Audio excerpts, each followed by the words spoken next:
भारत माता की, छत्रपती शिवाजी महाराज की जय श्रीराम।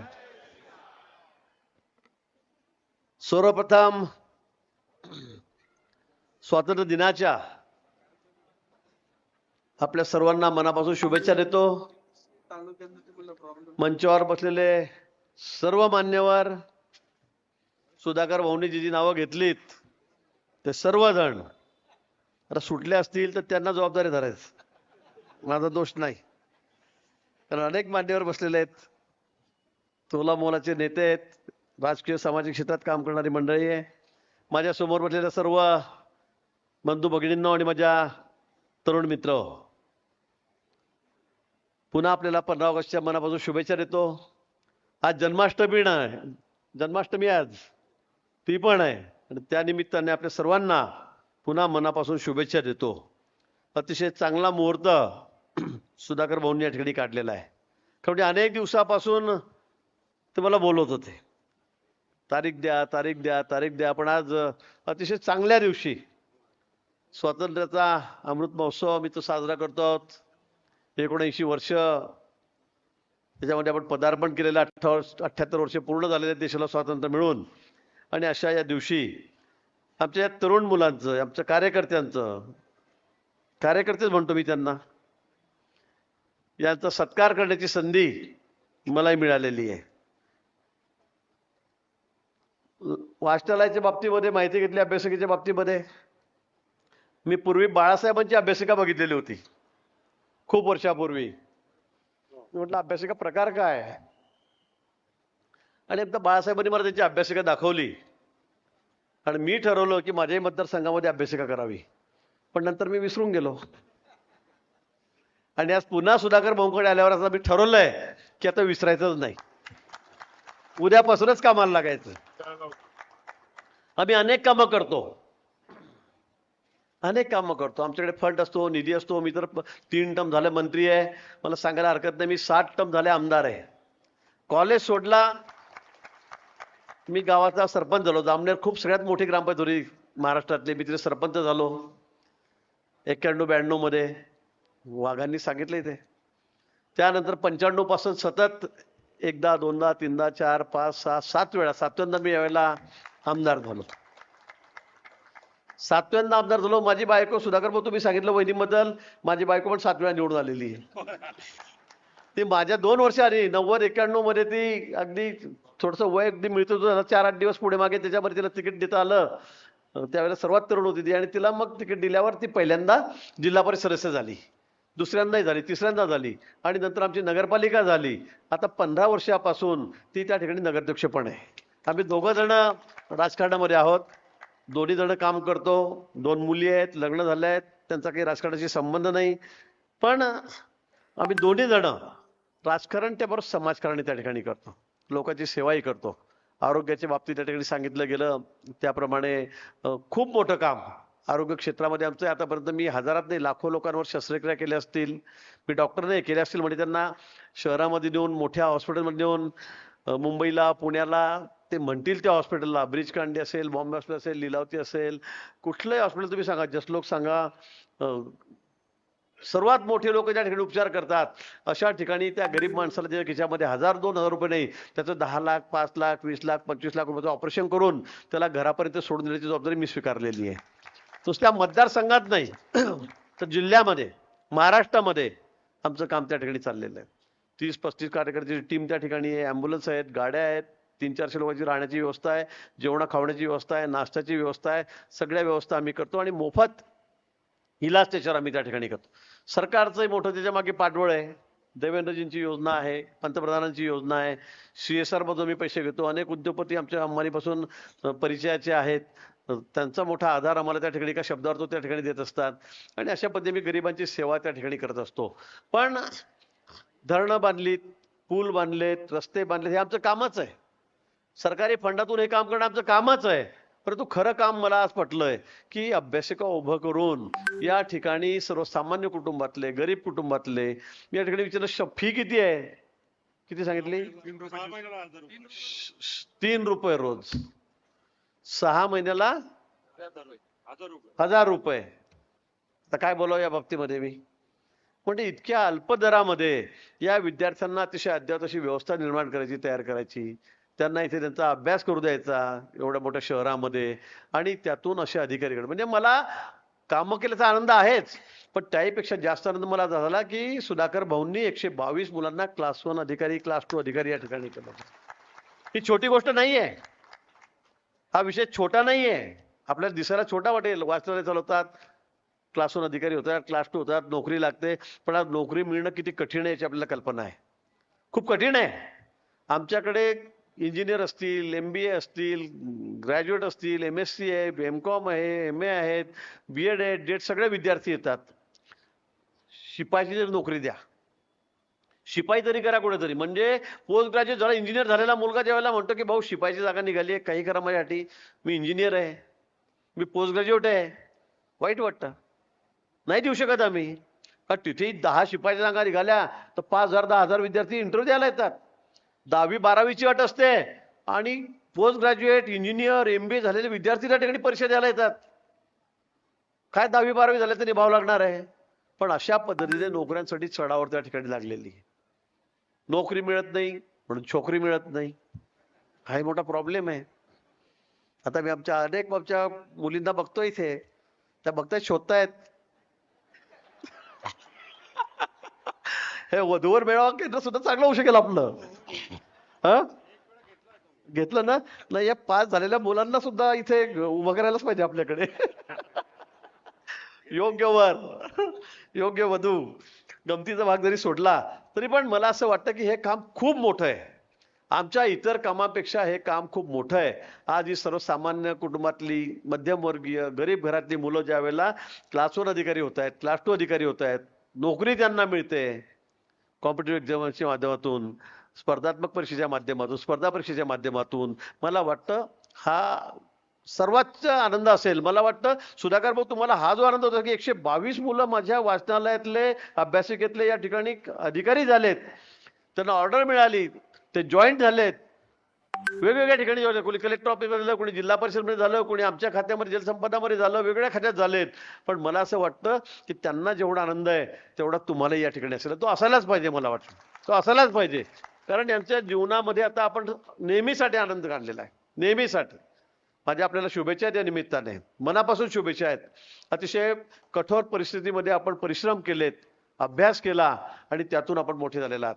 पण आपली जबाबदारी तेवढी मोठी आहे. आपण या देशाचे पुढचे आधारस्तंभ आहात, आपण अधिकारी आहात, चांगलं काम आपल्याला करायचं आहे. गेल्या 35 वर्षामध्ये, 40 वर्षामध्ये मी निवडून येतोय, अनेक गोष्टी आम्ही बघतो, अनेक गोष्टी अनुभवतो. अधिकाऱ्यांच्या बाबतीमध्ये चांगले अधिकारी असतात, अतिशय चांगले अधिकारी असतात की त्याचं नाव शेवटपर्यंत आमच्या लक्षात राहतं 40-40 वर्षापर्यंत, की असा हा चांगला भेटला की आम्ही म्हणतो नाही काय अधिकारी होता. तशी प्रतिमा आपली तयार झाली पाहिजे काम करत असताना. आणि तर सरकारी बाबू, तुम्हाला माहिती आहे अनेक मतं आपल्याबद्दल आहेत, कसं चालतं, काय चालतं, पण काही अनेक असे अधिकारी आहेत चांगले की त्यांचा नावलौकिक शेवटपर्यंत राहतो. शेवटी लोकांचं काम आपल्याकडे असतं, अडलेला रंजलेला गांजलेला माणूस आपल्याकडेच असतो. आणि मग त्या ठिकाणी आल्यावर कशा पद्धतीने त्याशी बोलावं, कशा पद्धतीचा आदर तिथे करावा. आदर तिथे म्हणजे फक्त बोलूनच, मी असं म्हणणार नाही की आलेला प्रत्येकाला चहा पाजा, मिसळ खाऊ घाला, कसं होणार नाही. पण त्या माणसालाशी आपण कसं बोललं पाहिजे, किती प्रेमाने वागलं पाहिजे. अर्ध काम त्याचं बोलण्या वागण्यानेच होऊन जातं, पण त्या पद्धतीने आपण वागलं पाहिजे, बोललं पाहिजे. भ्रष्टाचारापासून दूर राहिलं पाहिजे. मोदीजींची आता की बस भ्रष्टाचार मुक्त देश करायचा आहे, त्या दिशेला पुढे न्यायचं आहे. आणि त्याच्या पुढे जाऊन मी सांगेल की आयुष्यामध्ये मात्र तुम्हाला आज एक शपथ घ्यावी लागेल की आम्ही व्यसन करणार नाही, कधी आम्ही तंबाखू खाणार नाही, कधी आम्ही सिगरेट पिणार नाही, कधी आम्ही दारू पिणार नाही. येणाऱ्या माणसाने तुमच्याकडे सगळ्या प्रकारचे लोक येतील, चला साहेब बसू आज, आहे की नाही, चला खर्च मी करतो, पार्टी करू, माझं काम केलं, 4 हात दूर राहा, अतिशय दूर राहा. तुम्हाला एवढा चांगला, म्हणजे एवढी चांगली संधी तुम्हाला मिळालेली आहे. पण आयुष्यामध्ये हे सगळ्यात लांब राहा.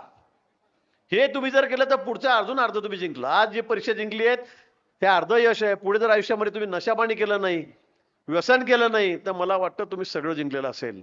घरच्या लोकांना अभिमान वाटेल, आपल्या गावच्या लोकांना, तुम्ही छोटे छोटे गावातले आहात, मोठ्या गावातले असाल, पण आपल्या नातेवाईकांना अभिमान वाटला पाहिजे, आपल्या आई वडिलांना अभिमान वाटला पाहिजे, आपल्या घरच्या लोकांना अभिमान वाटला पाहिजे की बघा आमच्या गावातल्या लोकांनी म्हटलं पाहिजे बघा आमचा अधिकारी कसा आहे, मेडल मिळतोय, पुरस्कार मिळवतोय, शासनाकडून त्याचा गौरव होतोय.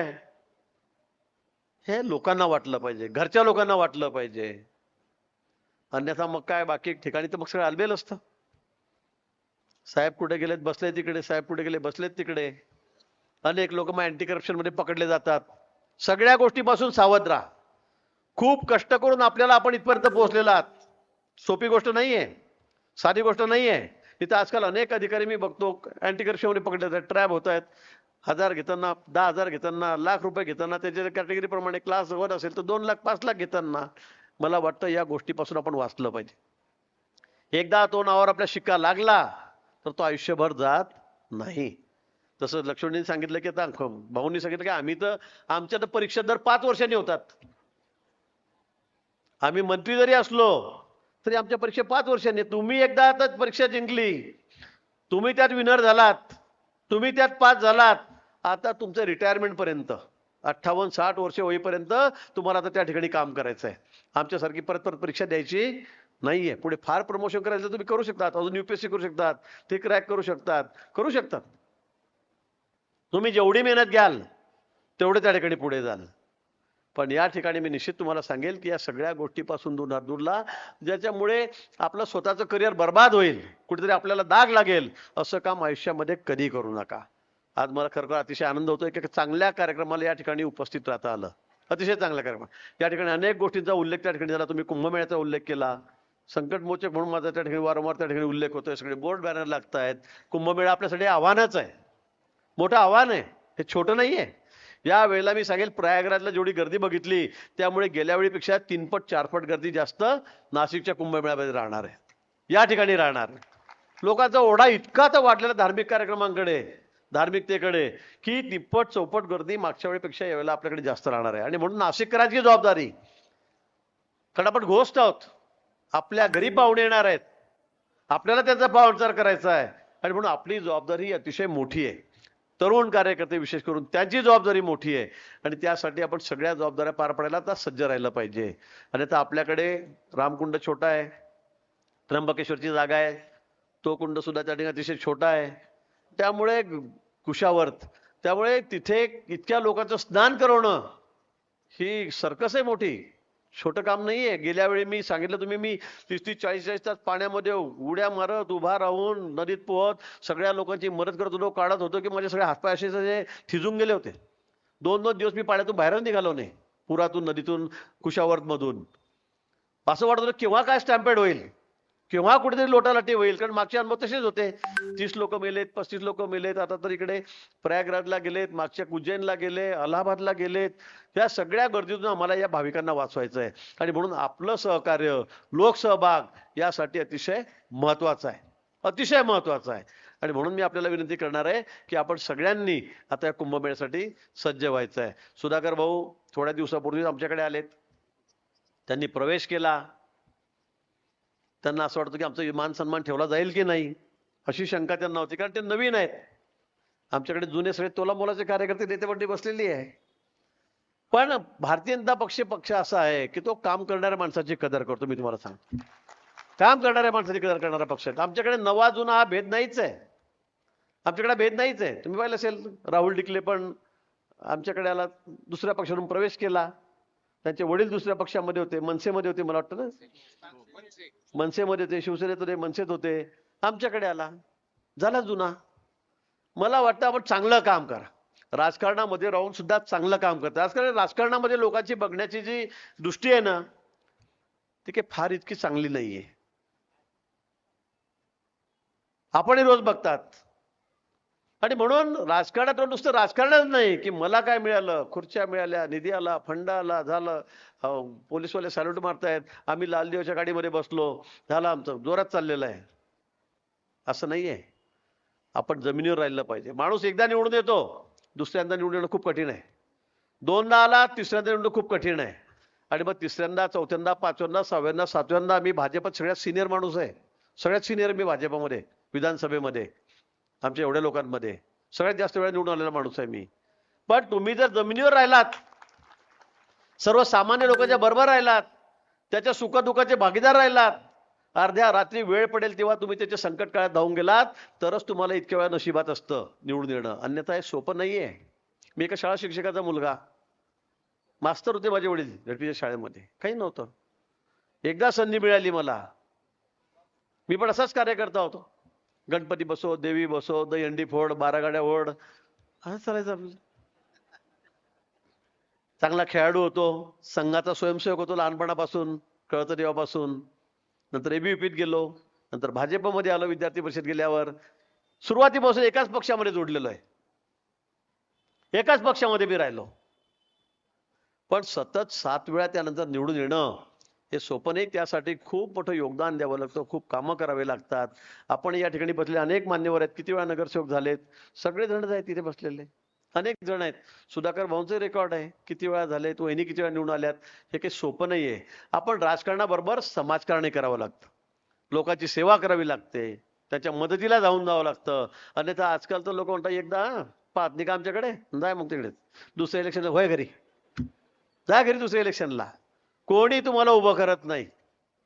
अनेक लोक मी बघतो आमच्याकडे 50-60% लोक असे असतात, 60% 70% लोक असे आहेत, एकदा निवडून आला की नंतर फक्त माझीच नाव राहत राहायचं, पण त्याचा आजी होतच नाही, कधीच होतच नाही, तर निवडून येत नाही. 60-60% लोक असे आहेत की ते म्हणजे 288, त्याच्यापैकी 150-200 लोक असे ते एकदा निवडून येतात, परत दिसतच नाहीत. परत निवडून येणारे लोक खूप कमी असतात. ते का असतात तर एकदा माणूस आमदार झाला की ती नशा डोक्यामध्ये घुसली की मग मात्र ती आवरली जात नाही, ती बाहेरच निघत नाही. मी आमदार, अरे हो ना भाऊ, कार्यकर्त्यांनी एवढी मेहनत घेतली, त्यांच्या बरोबर राहा, त्यांना काही विचार. अरे मतदारांनी तुला एवढं मतदान केलं, त्यांचं सुख दुःख पहा, त्याला काय लागतं काय नाही, काय त्याला मदत लागते, काय काम आहे, सार्वजनिक काम आहे, वैयक्तिक काम आहे. आता मी आमदार झालोय, त्याला असं वाटतं 5 वर्ष झालं म्हणजे तर मरोस तर मीच आमदार आहे. ही हवा जेव्हा डोक्यात जाते ना, त्यावेळेला मग काही खरं नाही तुमचं, मग दुसऱ्या टर्मला तुम्ही दिसतच नाही. अनेक लोकांचे अनुभव मी बघितलेत, 40 वर्षामध्ये अनेक लोक या गोष्टी मी अनुभवलेल्या आहेत.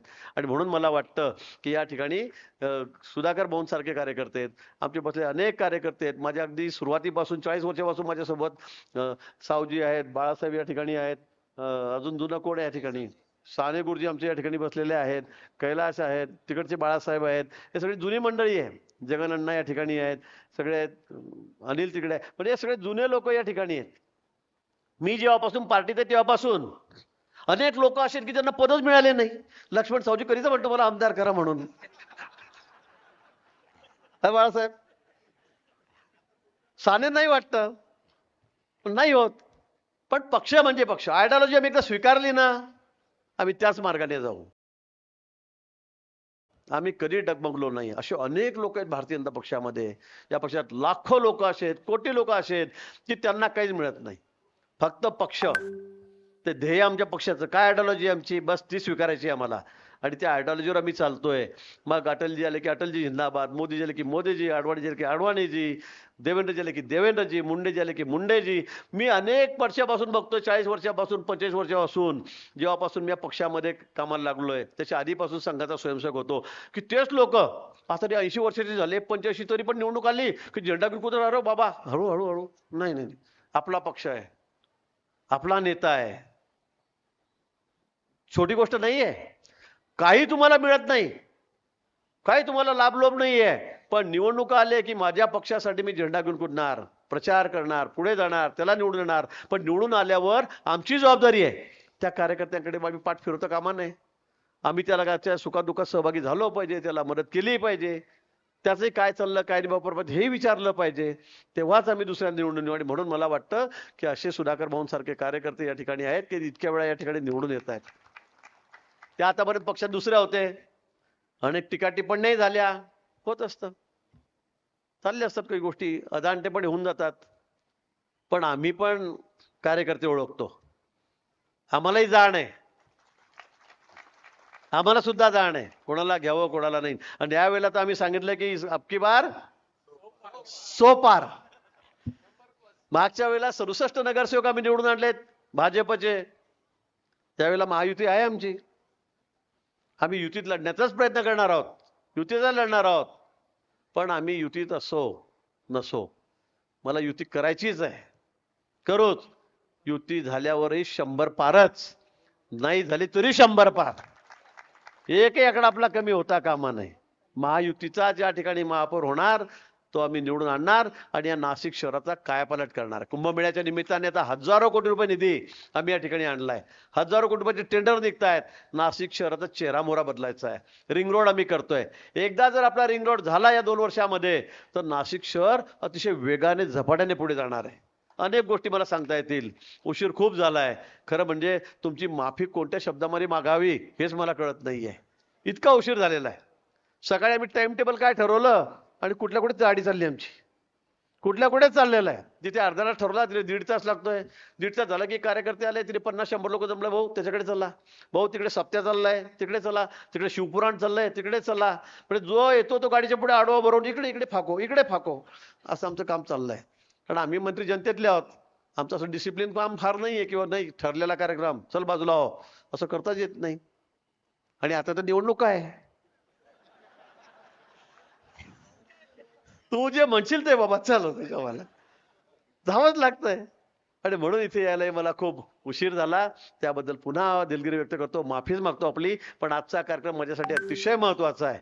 यातून प्रेरणा घेऊन निश्चित मी माझ्या जामनेर शहरामध्ये अतिशय सुंदर अशी अभ्यासिका या ठिकाणी तयार करेल. आपल्या सर्वांना मनापासून मी खूप खूप शुभेच्छा देतो. पण मी सांगितलं की 4 गोष्टी आपल्याला पाळाव्या लागतील, ऐकाव्या लागतील. त्या आपण निश्चित ऐकाव्या. येणाऱ्या जाणाऱ्या माणसाला समाधान व्यक्त होईल, त्याला आनंद होईल त्याच्या आयुष्यामध्ये की असाही अधिकारी आहे की बघा काय माझं कसा बोलतोय, कसा वागतोय माझ्याशी, किती तात्काळ माझं काम करतोय. काम होत नसेल पण त्याला तेवढ्याच प्रेमाने समजून सांगा, त्याचं समाधान करा.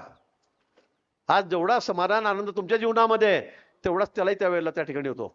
आमच्याकडे अनेक कार्यक्रम, भाऊ काम नाही जात पण अधिकारी लय जोरात, लय मस्त सांगला समजून. त्याला काम न आवडायचं दुःख नाही पण अधिकारी प्रेमाने बोलतोय त्याचा आनंद त्याला असतो. आणि म्हणून पुढच्या आयुष्यामध्ये तुम्हाला अजून खूप वर्ष काम करायचं आहे. 30-30 वर्ष तुम्हाला सेवेत राहायचं आहे, कोणाला 35 वर्ष राहायचं असेल.